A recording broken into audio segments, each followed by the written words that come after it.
guys, welcome to my YouTube channel. Thank you so much for tuning in. This is a follow-up video of how to apply for the JET program. I decided to do a Q&A because you guys were asking me you asked me the same question, right? But I also thought these questions were very important and that they would help calm a lot of your nerves down. So I have about 24 questions. I'm gonna try to be really fast and quick in answering these questions, all right? But before we start, in the previous document, I spoke about 2 documents that you guys are going to have to use to guide you throughout this whole application, right? The first document was the one that tells you the instruction, the one I called your best friend, and your checklist, which is this document over here, okay? This document is titled 2022 JET Program, South Africa, very important.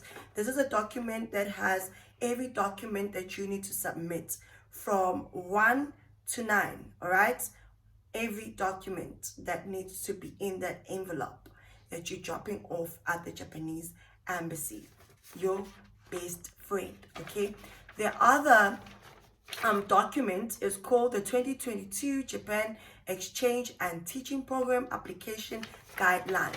You need to just read this. It's a lot of pages, but please read it, all right? It's gonna explain a lot of things to you guys, okay? So please do read it. I know some of you did read it because there is actually a question that came from here, which I will be answering soon, all right? So I have about 22 questions from you guys. I'm gonna try to answer these questions as fast as I can so this video doesn't become too long, all right?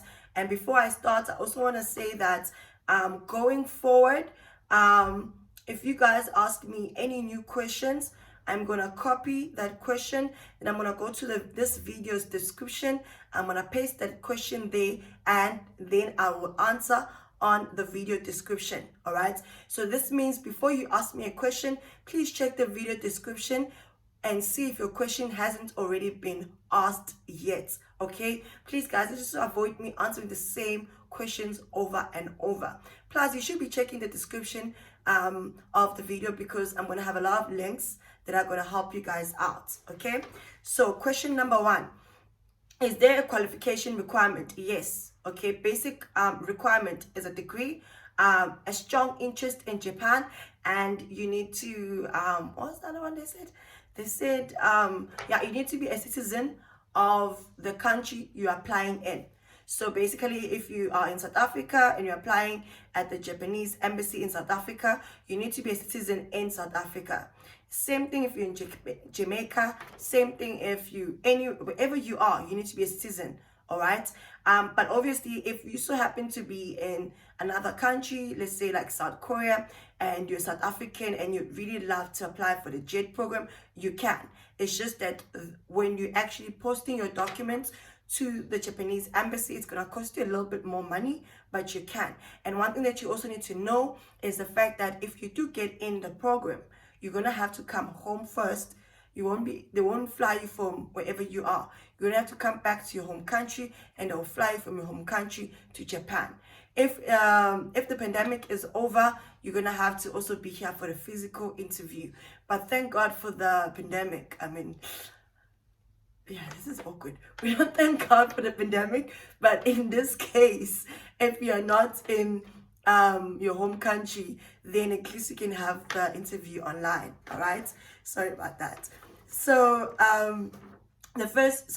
second question, I'm just confused about the medical part of it. When applying to, do you need all 3 medical reports to be done or just the self-medical reports? All right, so the reason why he was asking this, all right, is because your checklist, this list over here, all right, I don't know if you can see it, okay, the one that I was saying, it's got 1 to 9. It doesn't mention the other 2 medical reports. It only mentioned the self-report, okay? That's the most important one that you do need to submit. But I do advise submit all 3 of them. Once all 3 are done, even if you get in, you're not going to have to submit them again, all right? And I think it might work to your advantage. I submitted everything, all right? And I don't think it takes that long to actually get your results back. So submit all of them if you can. If you really can't, then it's fine. Submit your self-reports, and then once you get in, not for the interview, once you actually get in the JET program, then you can submit the rest of the documents that they will ask you. They will be asking you for, okay? And then number 3, hey Pumla, I already have a BA degree, which is the degree I'm applying with. However, my final year LLB is next year. So if they do take me, when exactly will I be required to go to Japan? Can I also arrange for me to go at the end of my final exams in December? Unfortunately, you can't, okay? So if you still have 1 more year of school, don't apply. Rather finish that year of school and then apply when you're actually done with school. You can apply if you're finishing this year, but if you have another year, don't do it, okay? The normal departure date for Japan is September. And once you've signed the contract, once you've signed the pledge, once you've accepted the job, right, and comes time for you to leave and you can't leave, they're going to make you pay for everything that they've paid for you, even if you didn't have to pay for it. That is your flight, that is the person who's going to be organizing for you in Japan, making sure that your accommodation is ready, and the person who's going to be fetching you at the airport. You know, they're going to make you pay for all of that stuff. So just don't apply if you know you can't leave by September. Don't do it, okay? Hi there, thanks for the info. How long did it take after the interview to hear back from them? All right, so basically you apply now, and the next time you're gonna hear from them is after the 20th of December. I got a response from them on the 24th of December saying that I got in for the interview. Okay, they will respond whether you're in or not. They won't leave you hanging. Okay, and then the interview is literally in the last week of January or the first 2 weeks of February. Once you've done the interview, they'll only let you know in March if you are early intake, and then for the normal intake, you'll hear around about April, May, June. We all don't hear at the same time, all right? Then after June, you're literally preparing to leave in September. This is when they will tell you which area you're leaving in Japan, connect you to your contracting organization, that's the school you're gonna be working for, connect you to your senpai, that's the person who's pretty much organizing for you in Japan, making sure that you know your accommodation is ready. When you arrive, they're gonna help you open a bank account, get a SIM card, all of that stuff, okay? And then yeah, so number 5, just wanted to ask if we need to notarize and apostille our documents, question mark at deco, or can we just certify them at the police station? Guys, follow instruction. In the application, nowhere does it require you to apostille or notarize your application, all right? That's what APIC requires, and APIC usually has it written down. That's the beauty of Japan. It doesn't ask for that. You just have to certify your document. You can do this in a university, library, or police station, all right? And then do the letters have to be hand signed? Yes, if you can get them hand signed, please do. But they do understand that it's a pandemic, so if you really can't get them hand signed, it's fine. Just that when you print out your reference letters, just make sure that the one that's representing the original copy is in color. So for me personally, I only had one recommendation letter that was hand signed, and then the other one I couldn't reach. My professor wasn't around, and he was also scared to meet up with people because of the pandemic, right? So, and I got in, so it should be fine. Does it matter if I have a TELF? Yes, if you don't have a teaching degree or a BEd or a PGCE, yes, it does matter. Okay, just get a TESOL or TELF. I did leave links in the video below before, and I'm gonna leave links in this video too. Okay, the one link actually, it's a TELF and the answers, so you should do this in a day. And then the other one is the one that I did. I'm also gonna, and I also added the Balisa Jones, because if you do it through her, you get 80% off. So I paid about 500 rands. Okay, do it, please. Hey Pumla, blah blah blah blah. You mentioned that you have a TESOL. I think I have the same one that you got. Did you get the physical certificates or the digital one? Digital one. I wasn't gonna pay for the physical certificates, so I just took my digital one. I printed the original one in color for the original copy in color. Then I printed other two in black and white, and I still got in, so it should be fine. I just wanted to find out about the cost of living in Japan from a South African's perspective. Is it really as expensive as people make it sound to be? Who's making it sound expensive?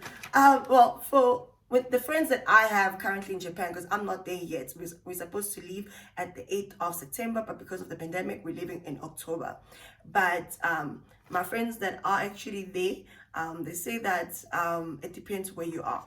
So basically, if you are in Tokyo, hopefully you're someone who's just in Japan to have fun and live your best life. If you're not planning to save anything, then it's perfectly fine. Your salary will be enough for you to live your best life and even travel. All right. But if you're trying to save money while living your best life, then you might not want to be in a city like Japan. All right. But I don't think the cost of living is that expensive. I'm also going to leave a link below. There's a Go actually explains the whole thing nicely. All right. And then were you required to do another medical exam in Japan? So again, I'm not in Japan, but last week we got emails from them telling us what will be expected of us. So basically, before we even leave Japan, we have to quarantine for 14 days on our own, obviously. And then when we obviously have to do a COVID test here. When we arrive in Japan, they'll make us do another COVID test, and then they're gonna like quarantine us for 14 days and make us do another COVID test. So yes. Okay, number 11. And with the doctor's report, did you really have to do x-rays and blood tests? Yes, it doesn't take that long, but you do. Number 12. I just have one question about the health certificates with regards to the COVID test. How long did you take to receive your results? Okay, so basically, with the COVID test, you don't have to do it the same time as your health certificate. You only do your COVID test 72 hours before you leave. So basically, I usually do my COVID test on, let's say I'm leaving on Friday, I'll do it on Wednesday, I'll get my results on Thursday, and I'll be leaving on Friday. And you only do that when you're actually leaving the country. And then 13, if possible, can you give a lump sum total of your total cost of your application process? I was actually going to say 500 rands, but I was like, nope. The TESOL still cost me money, but I had already received my TESOL before I started the application, right? So my TESOL cost me about 500 rands. I did it through again Balisa Jones. Again, she has 80% off discount. I will put a link below. And then the other 500 rands, I don't even think it even came to 500 rands, but the police clearance cost me about 150.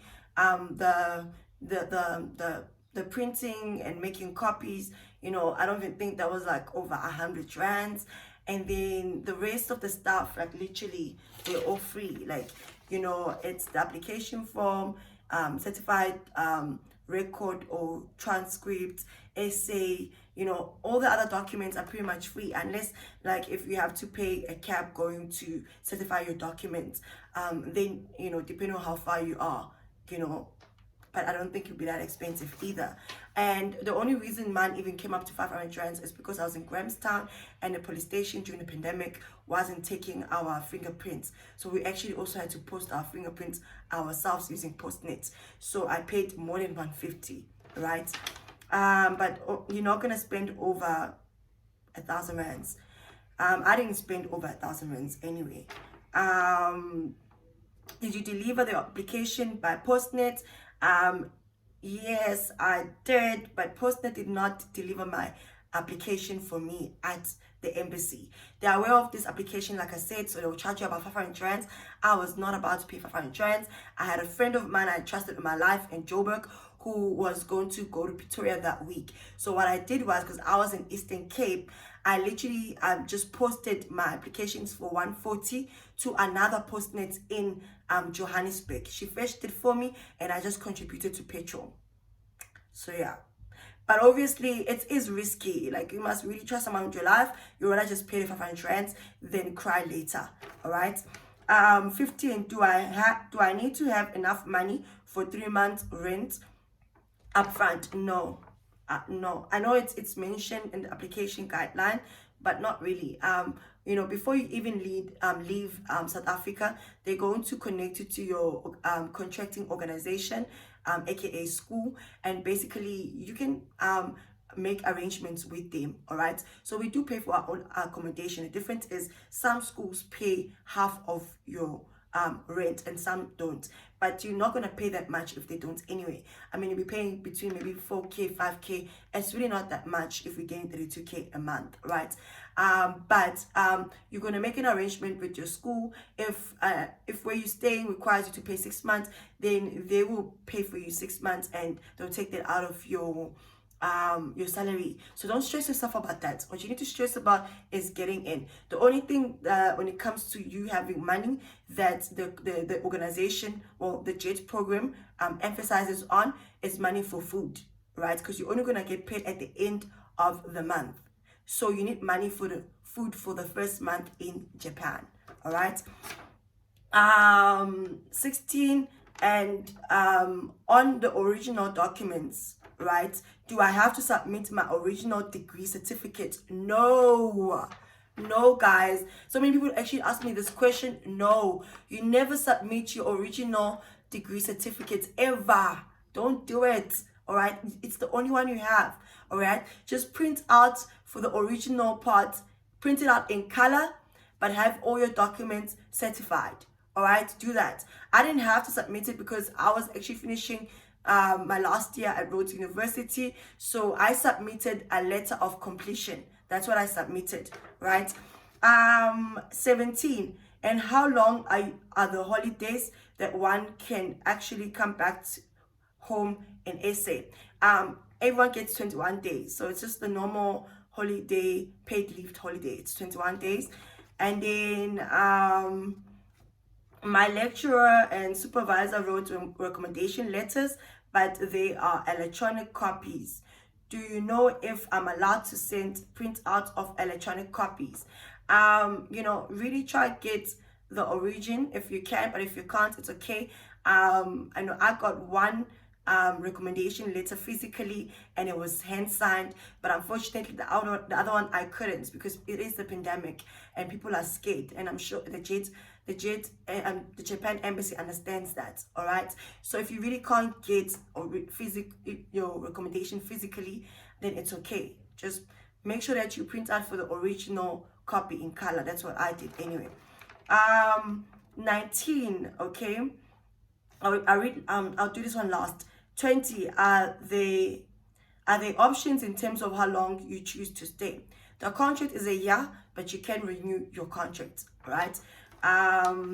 21, will you have to take a Japanese course? Short course? No, you don't, but do learn Japanese, guys. You are in a country where everyone speaks Japanese. Yes, you can survive without it, but just learn Japanese, all right? And then the last question, question 22, how long has the whole process taken applying and hearing feedback? I think I actually did explain this, so I'm not going to answer that, and I'm going to go back to question 19. I just wanted to find out your views about having a visible tattoo. All right, I have one on my forearm, but I am able to cover it. You said one would need to be as honest as possible. I'm worried about applying, stating that I have one, as I had applied for the EPIC program. I got rejected for my tattoo and nose piercing. Yeah, that's strange, but yeah, because with EPIC they said as long as you can cover it and it's fine. But anyway, I don't know, I didn't finish the whole application, so I don't know. I'm really sorry about that. But all I'm gonna say is, if they're not asking you about it, don't mention it. But if they do ask you about it, mention it, and then really follow up with, convincing them that you can cover it. It's like they won't even see it. All right. And then with your nose ring, tell them you'll take it out, and stuff like that. And that's it, guys. Thank you so much. Sorry, guys, this video took a little bit long. I was trying to answer everyone's question. All right. Anyway, guys, all the best, and thank you so much for sticking through this long video, and all the best. Good luck. Oh wait, sorry, one more thing. I know I said it, you need to submit by Friday. The video was actually supposed to be out by Wednesday, but it wasn't out by Wednesday. So just make sure that you're able to submit your application within the first 14 days. All right. Anyway, all the best, guys. Bye, and thank you.